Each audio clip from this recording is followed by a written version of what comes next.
Getting shorter day by day. آئیے دیکھتے ہیں پوائنٹس سارے سیلف ایکسپلینیٹری ہیں، مگر اس کے بعد پوائنٹس کے بعد میں تھوڑا سا اوور ویو آپ لوگوں کو دے دیتا ہوں. نمبر 1 ہے refine the issue when you are in irritating situation try to think about why it bothers you. مسئلے کو دوبارہ ترتیب دیں. جب آپ پریشان کن صورتحال میں ہوں تو یہ سوچنے کی کوشش کریں یہ آپ کو کیوں پریشان کرتا ہے. 2 ہے پریکٹس مائنڈفولنس، ذہن سازی کی مشق کرنا. 3 ہے شو گریٹیٹیوڈ، شکر گزاری کا مظاہرہ کرنا. 4 ہے پریکٹس ایکسیپٹنس. 5 ہے گیٹنگ کمفرٹیبل بینگ انکمفرٹیبل، غیر آرام دہ ہونے میں راحت محسوس کرنا. سلو ڈاؤن، آہستہ. ٹرائی ٹو ہیو فن، مزہ کرنے کی کوشش کرنا. 8 ہے امپروو یور لسننگ اسکلس، اپنے سننے کی مہارت کو بہتر بنانا. بہت سے لوگ جسمانی عوامل جیسے کہ بھوک ہے، پانی کی کمی یا تھکاوٹ کی وجہ سے بے چین ہو جاتے ہیں. اگلی بار جب آپ بے صبری محسوس کرنے لگیں تو اسے ذہن میں رکھیں. ایک آسان علاج یہ ہے کہ ناشتہ اور 1 گلاس پانی پی لیں. ہو سکتا ہے کہ آپ کی یہ بے چینی ختم ہو جائے. زیادہ تناؤ کی سطح، جب ہم دباؤ میں ہوتے ہیں تو صبر کرنا مشکل ہو سکتا ہے. تناؤ کی اونچی سطح ہمیں زیادہ چڑچڑا رد عمل اور جذباتی بنا سکتی ہے. کنٹرول کا فقدان، جب ہم محسوس کرتے ہیں کہ ہمارا کسی صورتحال پر بہت کم کنٹرول ہے تو ہم زیادہ بے چین ہو سکتے ہیں. اگر دباؤ بڑھتا ہے تو آہستہ آہستہ سانس لیں، اسے چند سیکنڈ روک کر کے رکھیں اور آرام دہ احساس کو تقویت دینے کے لیے آہستہ سے سانس کو چھوڑیں. اپنے آپ کو انتظار کریں. صبر کی مشق کرنے کا بہترین طریقہ یہ ہے کہ آپ اپنے آپ کو انتظار کروائیں. سائیکولوجیکل سائنس میں شائع ہونے والی ایک تحقیق سے پتہ چلتا ہے کہ چیزوں کا انتظار کرنا در حقیقت ہمیں طویل عرصے میں زیادہ خوش کرتا ہے.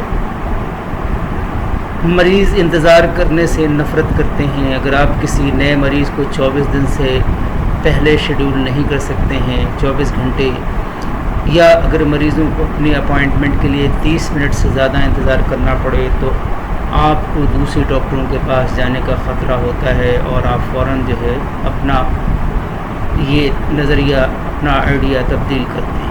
ویسے مریض کسی دوسرے ڈاکٹر کا انتخاب بھی کر سکتے ہیں اگر انہیں ملاقات کا وقت طے کرنے کے لیے بہت زیادہ انتظار کرنا پڑے. ہمارے اندر بے چینی اور بے صبری بہت ہوتی ہے اور ہم فوراً ہی کوئی دوسرا آئیڈیا سوچتے ہیں کہ ہمیں اب اپنے اس ڈاکٹر کے پاس تو بہت زیادہ ہمیں ٹائم لگ رہا ہے، تو لہٰذا ہم دوسرے ڈاکٹر کو تلاش کرتے ہیں. جو چیزیں جتنی زیادہ اہم ہوتی ہیں اس کے لیے اتنا زیادہ صبر بھی کرنا پڑتا ہے. اکثر خیر والی چیزیں صبر بھی زیادہ